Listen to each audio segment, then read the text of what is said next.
दोस्तों जय भीम। मैं हूं पंकज अम्बेडकर। भाइयों बहनों, वीडियो को ज़्यादा से ज़्यादा शेयर कर दें, जन जन तक पहुंचा दें।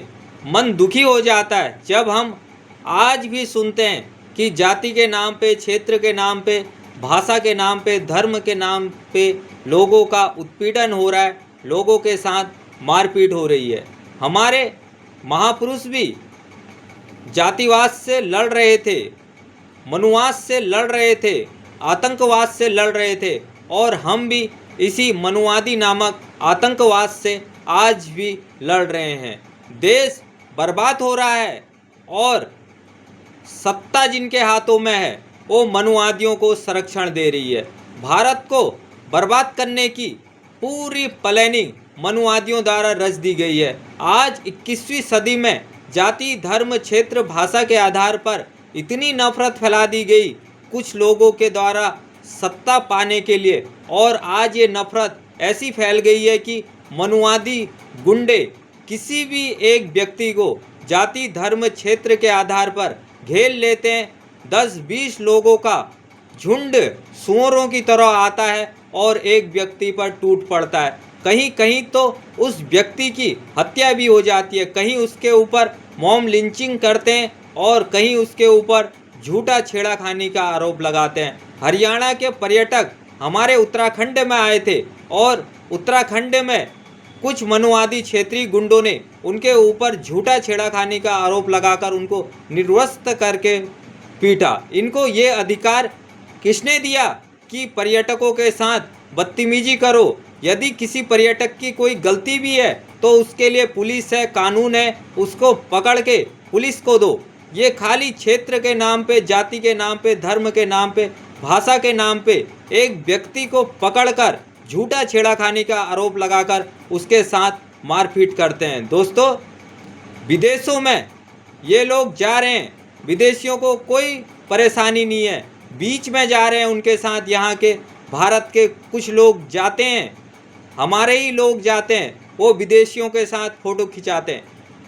यहाँ तक कि नेपाल वालों को भी कोई परेशानी नहीं है, भारत के लोग वहाँ जाते हैं, उनके होटलों में बैठते हैं और वहाँ की लड़कियों के साथ, लड़कों के साथ फ़ोटो खिंचाते हैं, उनको भी कोई परेशानी नहीं है। लेकिन भारत में मनुवाद नामक आतंकवाद ऐसा फैल रहा है, ये पूरे देश को ख़त्म कर रहा है। हमारे महापुरुष भी इससे लड़ रहे थे और आज हमें 21वीं सदी में भी देश आज़ाद हुए 80 साल हो गए हैं, हमें भी इससे लड़ना पड़ रहा। हम सोच रहे थे कि राजनीति में आकर समाज में बदलाव लाएंगे, सारे जाति धर्म वालों को एक करेंगे और शिक्षा, स्वास्थ्य, रोजगार, आवास हर किसी के लिए आवंटित कराएंगे। लेकिन बिगैर सामाजिक परिवर्तन के राजनीतिक परिवर्तन हो भी जाएगा तो उससे कोई फ़ायदा नहीं है, क्योंकि हमारी बहन जी मुख्यमंत्री बनी। राजनीतिक परिवर्तन तो हुआ लेकिन सामाजिक परिवर्तन नहीं हुआ।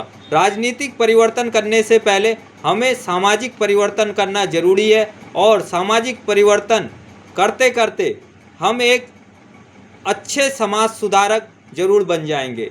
राजनेता समाज सुधारक भी होना चाहिए। जब वो समाज सुधारक होगा तभी समाज से बुराइयां ख़त्म होगी, नहीं तो देश को आज़ाद हुए 80 साल हो गए और 80 साल में कोई भी राजनेता समाज सुधारक पैदा नहीं हुआ। यदि वह समाज सुधारक होता तो आज जाति, धर्म, क्षेत्र के आधार पर लोगों की हत्या नहीं होती।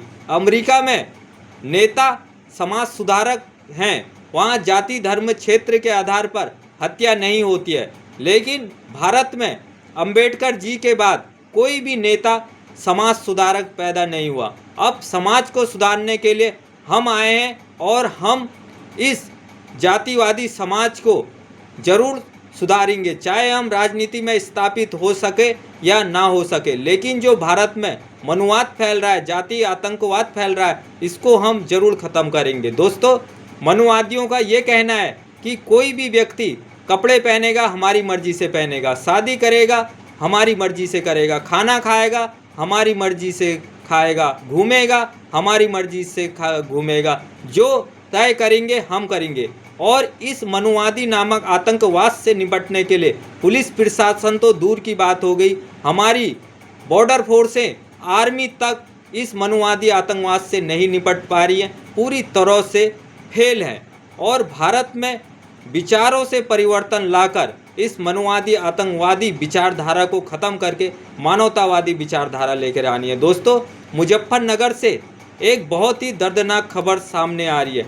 एक मुस्लिम युवक जिसका नाम महताब बताया जा रहा है, अपनी महिला मित्र के साथ एक होटल में छोले भटूरे खाने के लिए बैठा था। यही बात कुछ मनुवादी क्षेत्रीय गुंडों को पता चल जाती है और मनुवादी क्षेत्रीय गुंडे आ जाते हैं और उनकी बेरहमी से पिटाई कर देते हैं।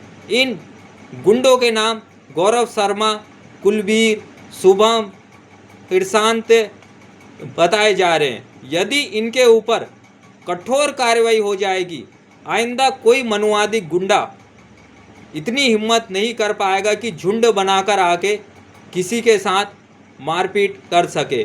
आए दिन ये घटनाएं हो रही हैं। ये भारत में सबसे बड़ा आतंकवाद है। इस आतंकवाद को ख़त्म करना ज़रूरी है और शासन प्रशासन ने सरकार को इसमें ठोस कदम उठाने की ज़रूरत है, नहीं तो देश पूरी तरीके से बर्बाद हो जाएगा और इसके जिम्मेदार यहाँ के नेता रहेंगे, विधायक से लेके प्रधानमंत्री तक, पार्षद से लेके प्रधानमंत्री तक, चपड़ासी से लेकर अधिकारी तक रहेगा, जो ये भारत देश को बर्बाद कर रहा है और मनुवाद के खिलाफ कोई कार्यवाही नहीं कर रहा है और ना ही आवाज़ उठा रहा है। वीडियो को ज़्यादा से ज़्यादा शेयर कर दें। जय भीम, जय भारत, नमो बुद्धाय।